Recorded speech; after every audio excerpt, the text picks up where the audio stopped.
Buongiorno, hello and welcome to this video. This will be one of the hardest, toughest races which are available on Swift, I think. We are at the midweek winter series organized by SZR, Swedish Swift Riders. And yeah, this is a winter series. There are through the year 4 big series, winter series, spring series, and so on. And I think in every of this series there is always one race here in Grid City, a points race, which means that there are prime points to grab on the route. And yeah, this is Grid City, 15 laps, and in every lap there will be a sprint for sprint points. So yeah, you will see, or you can expect that this will be a very, very hard race, because one lap is only 2 kilometers long. So you have every 2 kilometers 50 seconds all-out effort on a slightly uphill segment.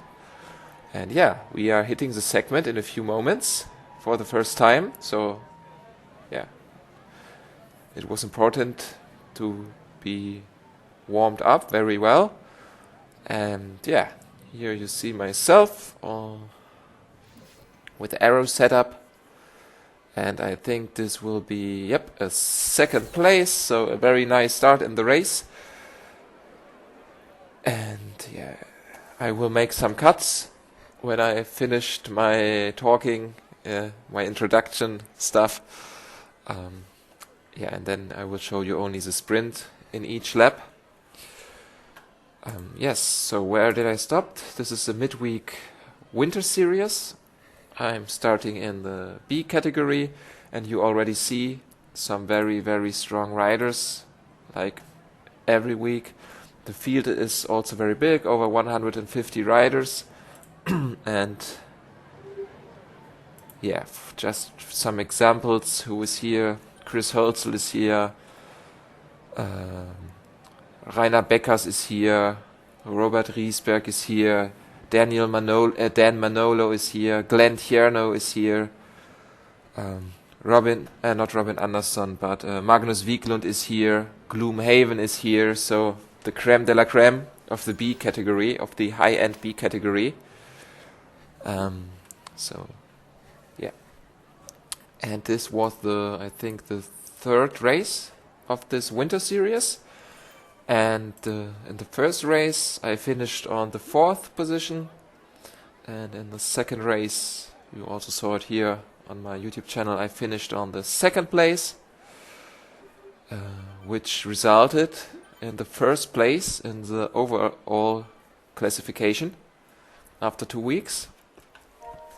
And yes, now it's almost time for the second sprint, and then I think I give you all the information you need to watch the video and understand the video. Yeah, next week is a scratch race in Watopia, Sand Sequoias. Scratch races means that you will only the finish position in the end will count. So no intermediate sprints or KOMs. Now you see my teammate Rainer at the front, followed by Magnus Wiklund. Magnus takes the win. 3rd place for me. Chris behind me there with the blue hat. This is Chris. This makes it quite easy to recognize him with the blue hat and the Wattfabrik jersey. This is Glenn Tierno, also blue hat, but the Bike and Beers jersey. Alexander on the left side. Mark on the left side.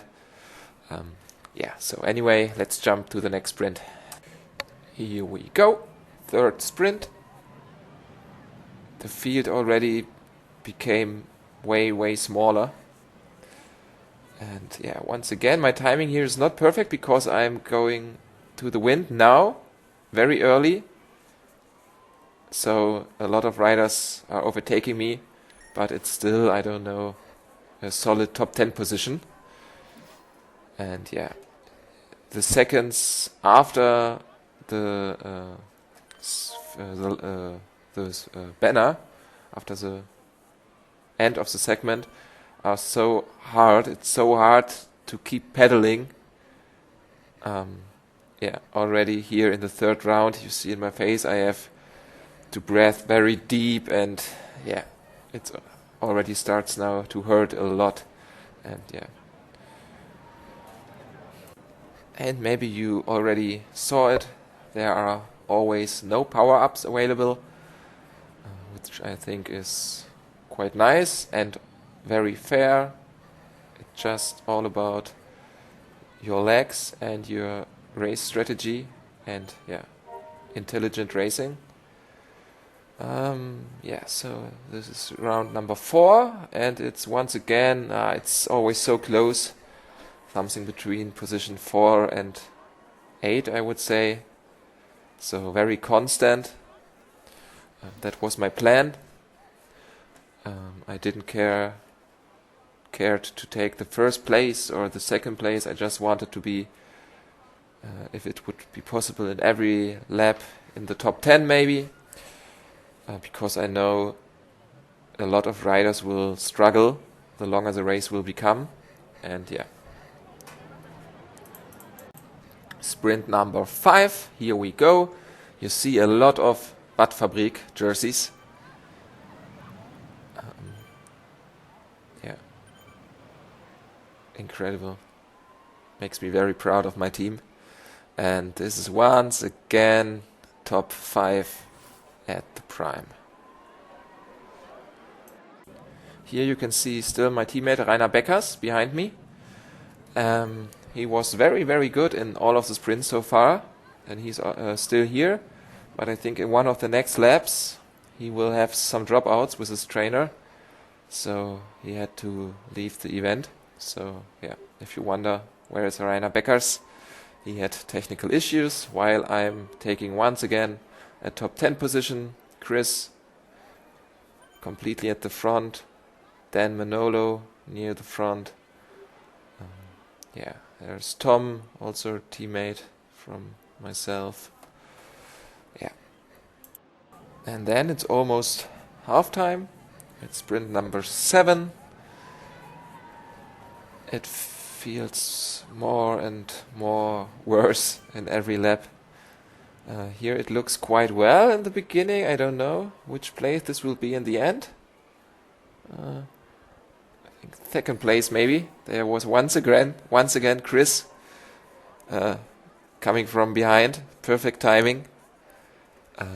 Yeah, but at this point of the race I knew I'm on a good course. If I'm able to continue with my efforts like this, then I think maybe a place on the top 5, maybe top 3 would be possible. And yes. So, sprint number 8. By the way, I made some experiments and changes with my settings before the race, because some of you may know that I'm riding my first road bike on my trainer. It wasn't a real road bike. I started with a gravel bike, but then I realized quite fast that a real road bike is the right thing for me. But I still use it then on my trainer. Yeah, but my gravel bike has only one chain ring at the front. So that was also on the outside a big problem for me when I was on group rides. Uphill and on the flats it was okay, but when we became a little bit faster, like 45 to 50, 60 kilometers per hour, I run out of gears, because my chainring in the front was way too small, and that's a problem I have also here on my trainer on Zwift, because you maybe saw it always when I'm sprinting, my cadence became so high, way too high. If I could, I would shift and go for a lower cadence. That's why I think that I have way more sprint power in my legs, but in a lot of races I'm not able to bring the power to my bike because I run out of gears. One example which tells the same story is from my Swift Racing League in Richmond, Cobbled Climbs, where I set all-time personal best numbers in 1 minute, 30 seconds and 50 seconds, because the sprint or the segments, the timed segments, were on a very steep uphills, like the 23rd climb, where I took FTS points. It's 10%, so the trainer resistance becomes higher, and that's why I was able to put out all-time personal best numbers, quite higher than normal. Normally in my sprints I have 11, 12, sometimes 13 watts per kilogram, 50 seconds, and there in the SZR it was 15 watts per kilogram and almost 12 watts per kilogram for 30 seconds. So definitely a problem with my setup at home. Why we saw the sprint number 9. Once again, top 10 position. And I know I could buy a bigger chain ring, but my gravel bike on my trainer, it's almost completely broken. It makes some weird sounds. Sometimes the shifting doesn't work very nice, and I don't want to make any invests on it. I want to buy a smart bike like a Stages SB20 or Wahoo Kicker bike. I think I'm going for the Stages one, which is quite a big investment, or a big investment for me as a student. But I'm finishing my master's thesis in a few weeks, and I'm looking for some jobs. I have some jobs interviews here and there, so hopefully I will start in the next year to earn some more money. Not I'm working 30 hours a month in my job at the university, but that's just enough for the most important things in life. So so I don't want to make any invests now on another bike or some changes in my setup, like a chain ring or another group set.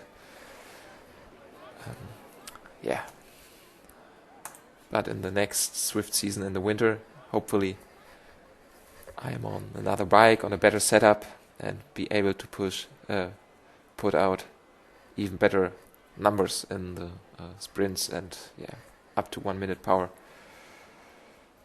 which would be very helpful when I'm starting in the A category. Like in the Dirt Racing series, which takes place now, I also uploaded the first video from the individual time trial. If you like, you can watch it. Very tough because, like I said, in the A category, because we want to try here and there already some A races to get a feeling, to get some experience in this category, so that we are not completely new in the next summer or autumn. While we see now one of the sprints which were not so good, I think this is not a top 10 position in this sprint. I just didn't have the power in my legs.